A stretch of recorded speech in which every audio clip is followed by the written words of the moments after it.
Yeah, he's done a good job. I thought he had played well coming off the bench prior to that, and had gotten more extended minutes in the 10 days, 2 weeks leading up to moving into that starting lineup with Juwan's injury, and just feel like he's played well. And I think he's still got more in the tank.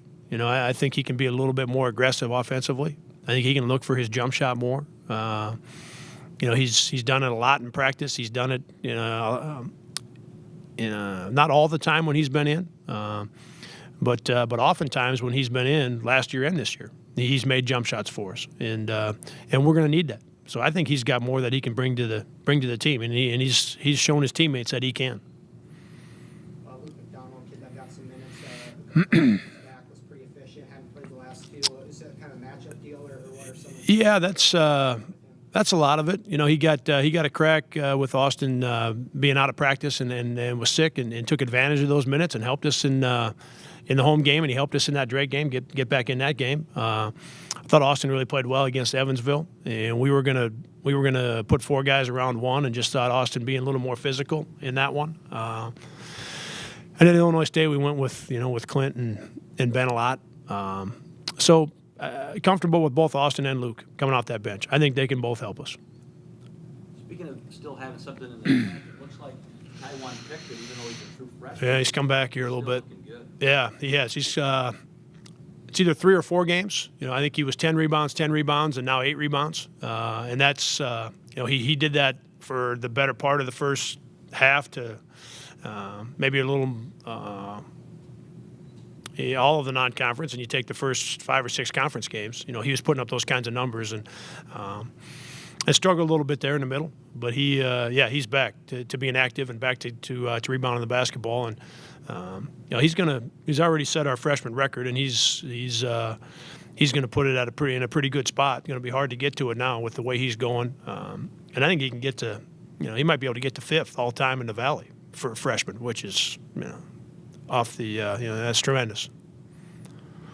Outside of this last week of the regular season, outside of getting 2 wins and maybe catching a little momentum going to St. Louis, what else are you looking for out of your guys in this last week of the regular season? I think the biggest thing is what we've touched on here, Gary. The guys continuing to figure some things out as a group, and just working so hard to communicate, get on the same page, be able to make plays when you got to make them, because you're going to have to do that on the road. Missouri State's been those games have been good. Our last home game, that's been a tough team for us, so we're going to have to do it against Missouri State when we get back here. And then obviously, if we're going to put it together in St. Louis, it isn't always the play isn't always going to work that we call. The other team is going to make some good plays, or like Illinois State, they're going to make some threes. They're going to make 4 or 5 in a row, and you got to figure something out. You as a group, you have to be able to put a stop to that kind of run. And it may be at the defensive end. You might have to get it figured out there, or you may have to go down. You might have to score with them. You might have to score 4 or 5 times in a row to stay, to keep yourself in position to win a game. That I think is the most important thing, and we're not far off of it. Yeah, we saw we saw some good things against Illinois State the other night.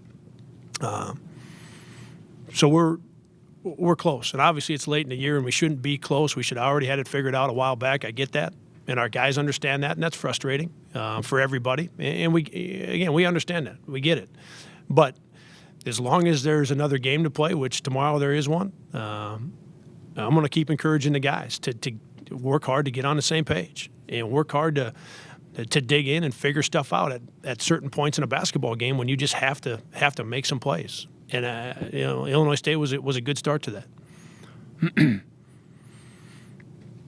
Anything you can say about senior game coming up on Saturday with the last game? We won't talk to you till. Yeah. The reason I hesitate, the first thing I'd mention is our marketing and our administration has got $5 tickets so that we're able to get a good crowd in here for our seniors, which is always important for our program, that people come out. And we've had good crowds, considering that we haven't won a road game. And so our record is always, we've always been behind the 8 ball with the start that we had and with the way things have continued. Now we have played good at home in the last 6 for the most part. But I've been really impressed and with the crowds that we've had, considering what some of our results have been. And we just ask that people come out one more time. And that $5 ticket special has been a great one. We've always filled up the student section, what used to be the entire student section, but that end of the McLeod Center. So if you guys could get that out there and push that this week, that would be appreciated to get a good crowd in there for our seniors. And these guys have done well. 3 of them played on two NCAA tournament teams, and with time to do it again, I think that's the most important thing. And Hunter Rhodes is a guy that came in here after winning a national championship, so he's got it in him. These guys understand what it takes to win in St. Louis. They understand what it takes to have to get it done. So I'm looking forward to that part of it this week, and playing a little bit better, and then taking these guys to St. Louis. They know what it takes, and we got a good enough team. So I'm excited about that part. Anybody else? All right, thanks a lot.